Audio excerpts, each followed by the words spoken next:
Well, it is official. The famous video game developers Gearbox, who release a grand total of one game every 40 years, have officially been bought out for $1.3 billion by Embracer Group. And I know what you're thinking, who exactly is Embracer Group?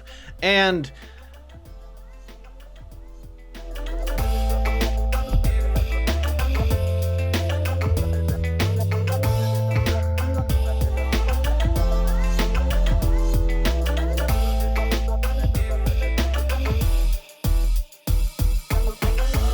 Cammy, the one who's looked into it. explain to us. So Embracer Group started out as Nordic Games. So in 2011, they expanded to an international level, purchasing Joe Wood Entertainment. The assets they acquired were transferred to Nordic Games GmbH, which is a subsidiary of Nordic Games AB. Essentially, my understanding is that the subsidiary, Nordic Games GmbH, is a private company, whereas Nordic AB is a limited company. Does that make sense? Yeah, this is something a lot of big companies do, because when a corporation owns something and they something shady happens underneath them and they get sued, you can go after the assets of the whole corporation. But when it's in a limited liability corporation, or what it seems to be GmbH companies are, you can't actually go after the assets of the parent organization. So if you personally have an LLC or a GmbH company, if you get that LLC gets sued, they can't come after your house and your personal computer and your stuff for damages. It's just confined to that company. So this is pretty standard. Google operates under an LLC underneath the corporation of Alphabet. So it's a common structuring thing nowadays. Makes sense. Okay. And then in 2013, they acquired THQ. 2014, they changed their name to THQ Nordic, both AB and GmbH. 2019, they rebranded THQ Nordic AB to the Embracer Group, but they kept THQ Nordic GmbH to sort of help the confusion, which I think everyone who has tried to understand this group still feels. So Embracer Group is a holding company, and as of February this year, they have 8 operative groups, including the newly acquired Gearbox. That checks out. Okay. It's Too so much confusing. business terminology for me. Well, that's just weird.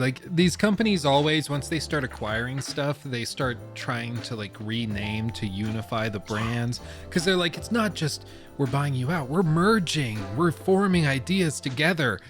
And their way of proving that is by just renaming stuff and changing spelling, and it never makes any sense at all.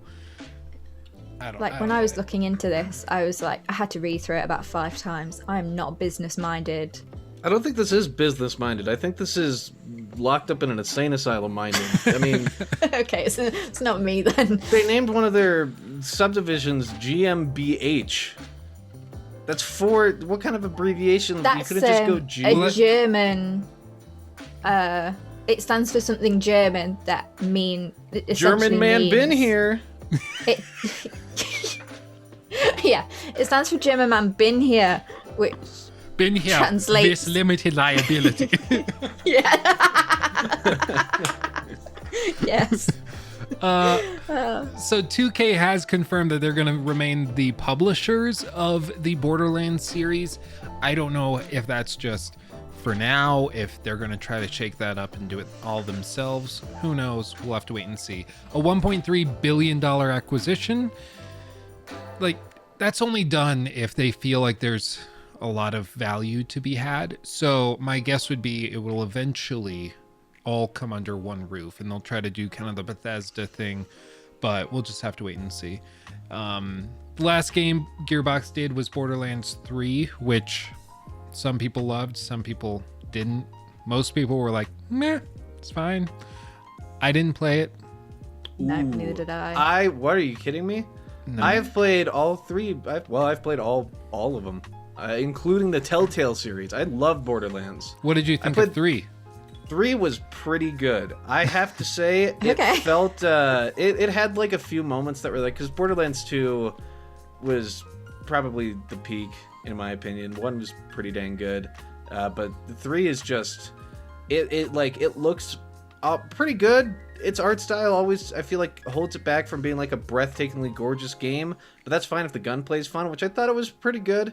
It's just all around, it was nothing incredible, which made me think that maybe their whole department wasn't quite on it, which is why this purchase makes me think that, because I made the joke at the start of this episode for you, yeah, people remember in there, that they don't release a lot of stuff. What do you think they released before Borderlands 3, if you had to guess? Borderlands 2?